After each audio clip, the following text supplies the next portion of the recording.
rest. Cash or winning numbers again for tonight, 6700. If you have 6700 in any winning combination, congratulations. Now, let's see how lucky tonight's Fantasy 5 is for you. We have 35 balls mixing, and you can win by matching 3 or more. Your Fantasy 5 numbers tonight are 14, 23, 32, 4, and 28. There they are. Your Fantasy 5 numbers are 14, 23, 32, 4, and 28. Don't forget, Saturday night's Lotto Georgia jackpot is now with an estimated annuitized $22 million to a single winner. Halle Berry and the Queen of Disco, Donna Summer. Tomorrow's over. Live, local, late-breaking. Now, coverage you can count on. This is the Channel 2 Action News Night Beat at 11. Federal agents bust 2 alleged brothels in the metro area. They say Asian women were forced to have sex hundreds of times to pay their fee to the United States. It's our top story this evening. Good evening. I'm John Pruitt. And I'm Pam Martin. In tonight for Monica Kaufman. FBI agents busted what they are calling an Asian organized crime ring operating in the metro area. 6 people in custody tonight. 7 others are now considered fugitives. Channel 2's Lori Geary is live at the FBI office building in DeKalb County with our top story. Well, Pam, these folks are accused of running brothels right here in the metro area, mostly in Chamblee and Duraville. And we got word of these 13 indictments earlier this evening. The feds say these so-called madams and pimps smuggled in Asian women. Could be as many as 1,000 women with profits in the millions of dollars. And the investigation isn't over yet. The feds say this house on Beverly Hills Drive in Chamblee was used as a brothel. One of the locations during a 2.5-year period generated $1.5 million. Clients would come here and pay $100 to have sex with an Asian woman. Well, since 1995, we've discovered 15 different locations. Here's another on Jamestown Court. Women would get here by way of pimps in Asia known as snakeheads. Those individuals contract with the girls for a fee of $35,000 to $40,000 to bring them to the United States, provide them with papers, and basically illegally smuggle them here. The women would then work out of these houses to pay off the debt. The young lady receives $100 for a sex act. $30 of that goes to the brothel for food and shelter, and $70 of that is applied to her contract fee. So far, 7 of the people in charge of the brothels remain on the loose. They are Meng Song Wong, Meng Feng Wong, Yu Feng Zong, To En Lam, Duc Min Chow, Hong Van Tren, To Hop Vong. The fugitives range in age from 23 to 43. 6 others are already in custody. This should have a major impact in the Atlanta area, and hopefully this type of activity, at least in our jurisdiction, will cease. Now, Janice Gordon says it was very difficult to track down a lot of the women being used because every 2 weeks they would be transported to different brothels across the U.S., including in New York, Texas, and Illinois. And they say that once the women paid off their debts, they were free to go. But if you do the math, if a woman owed $40,000, she would have to have sex close to 600 times just to be let go. And also, we're told some of the women knew on their way over here that they would have to be prostitutes. Other women thought that they were coming over here to be seamstresses. Reporting live from the FBI offices in DeKalb County, Lori Geary, Channel 2 Action News, Night Beat.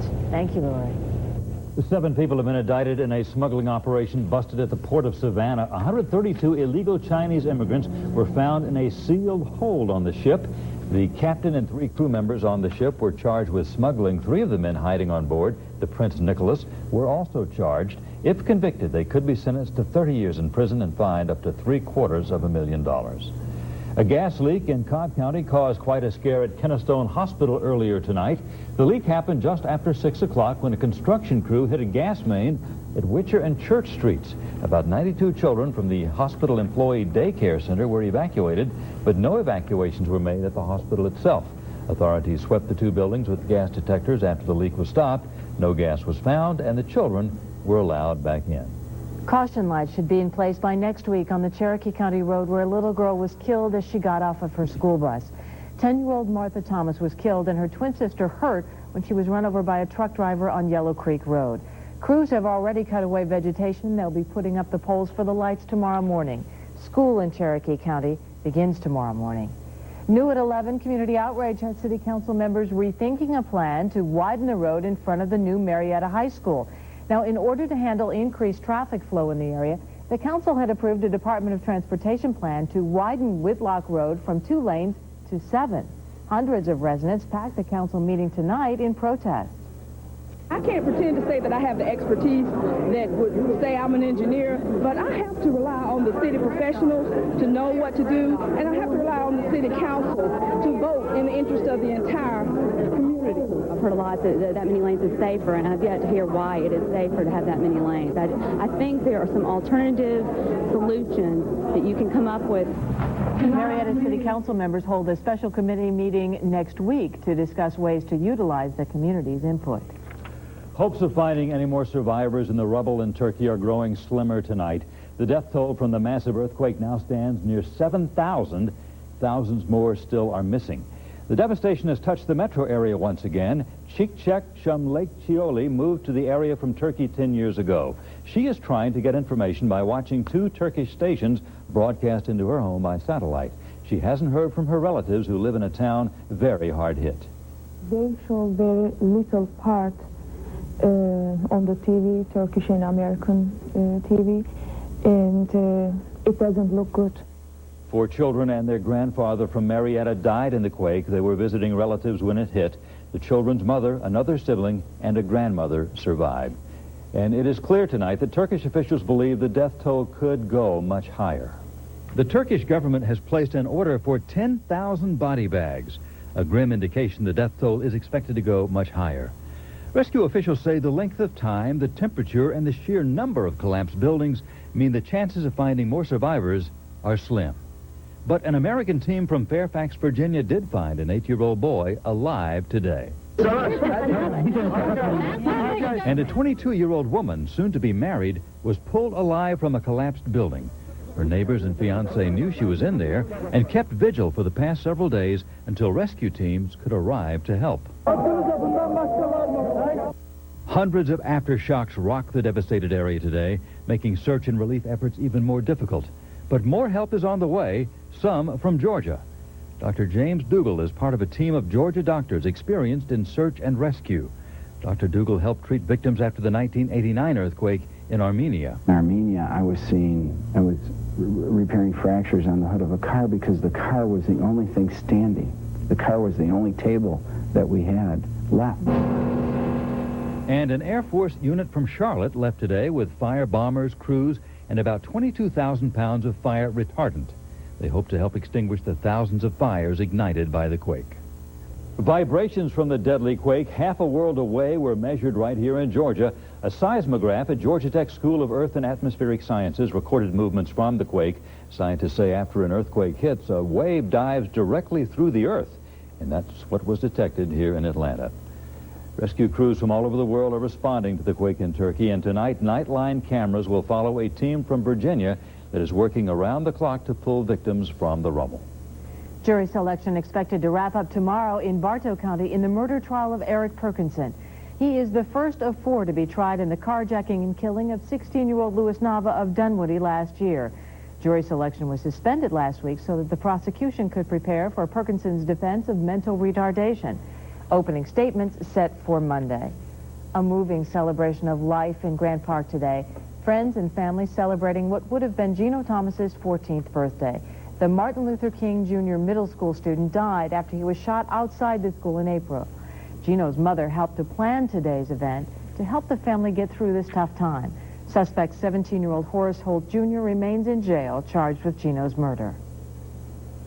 He's a child also, but somewhere down the line, this has to stop. It has to be a message that's sent out that you just can't go pick up a gun. Gino's father says the family plans to do something special every year to celebrate his birthday. A hero's honor tonight for a man who jeopardized his own life to help victims of the deadly rampage in Buckhead. John Cabra was sitting at his desk at the Georgia Department of Transportation on July 29th when he heard gunfire. Instead of running away, he ran to see who he could help. For his bravery, transportation co-workers honored him today. Efforts to find a missing Twiggs County girl proved deadly for a conservation ranger. 36-year-old Corporal Rocky Wainwright was killed this morning in an all-terrain vehicle accident. Authorities are now investigating the cause. Wainwright had been assisting in the search for an 11-year-old missing since Sunday. Authorities say he is the first conservation ranger killed in the line of duty in 25 years. Cobb County is getting serious about its water ban. Outdoor watering is forbidden between 4 and 10 p.m., but officials say a surprising number of people are ignoring those rules. The first violation is a friendly warning. The second offense carries a $500 fine, which will appear on the customer's next water bill. After that, it's another $500 fine. Service is disconnected, and the violator is sent a summons to appear in court. A man leads police on a 3-hour chase, topping speeds of over 100 miles per hour. Details coming up. You may soon see a change in billboards along Georgia's roads and highways. This is Glenn Burns of the Weather Center. Yes, that is rain showing up in northwestern Georgia back into Alabama. Some of that's headed our way. Stay tuned for your forecast next. I'm Dale Cardwell in North Georgia, where an outbreak of E. coli has made a lot of people sick. I'll have that story next on the Night Beat. Tonight's Cash 4 and Fantasy 5 winning numbers. Later in the newscast, payouts for Fantasy 5. Back to school shopping. They want the latest fashion. You want the cheapest prices. Consumer reporter Clark Howard.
The road for Amicalola Falls this Sunday. Join me, Jocelyn Dorsey, and the Atlanta Police Week and Speed Squad for a back-to-school ride to benefit kids.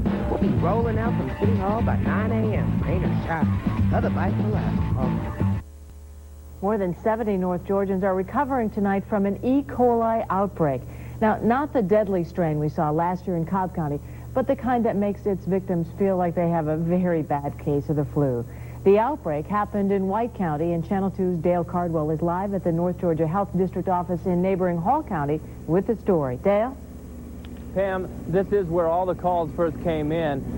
24 people sick, then 50 people sick, now more than 70 people sick, 3 of those people in the emergency room. The only common denominator, a popular restaurant in Cleveland, Georgia. I've been eating there for 3 years. Rick's Cafe is known around here as a place you can eat and share a good laugh. But lately, it's getting a different kind of rap. Well, I was sick. Wendy Beard is among 70 of Rick's customers who recently fell ill from a dose of E. coli. But I want to please make sure that people and the public understand that this is not the same kind of E. coli that we had the problem with last year with Whitewater. What we're dealing with is essentially traveler's diarrhea. Oh, it just killed me because my number one thing here has always been customers. And, you know, that's why I called the health department right off the bat. That's right. Rick called the health department, and they did find a slight problem, but nothing they can tie to this strain of E. coli. Well, the biggest concern with me is that's exactly why I closed today is I don't want no more of my customers getting sick. Understandably, the word of Rick's closing has spread like wildfire. But what most people don't know is that he got a 97 on his most recent health rating, a 96 the month before that. And that's the reason the people who eat here say they'll be back as soon as he reopens. I think it may hurt his business for a while, but I think everybody will go back. I sure would. Now, this kind of thing could actually kill a business, and right now Rick doesn't know when he's going to reopen, even if he's going to reopen. But we should stress that there has been no conclusive link to Rick's restaurant, but he closed as a precaution. I've never had so many people come up to me on a story and say, hey, be nice to Rick because we're going to be there eating as soon as he reopens, and I think a lot of people will be. For now, we're live in Hall County. Dale Cardwell, Channel 2 Action News, Night Feed. So again, Dale, they don't know exactly what caused this yet? They know that most of those 70 people had recently eaten at Rick's restaurant, but they don't know exactly where it came from. It could have been other restaurants, but Rick's being a real pro about this and closing down until they can find conclusively what it came from. Thank you, Dale. A new addition to basketball.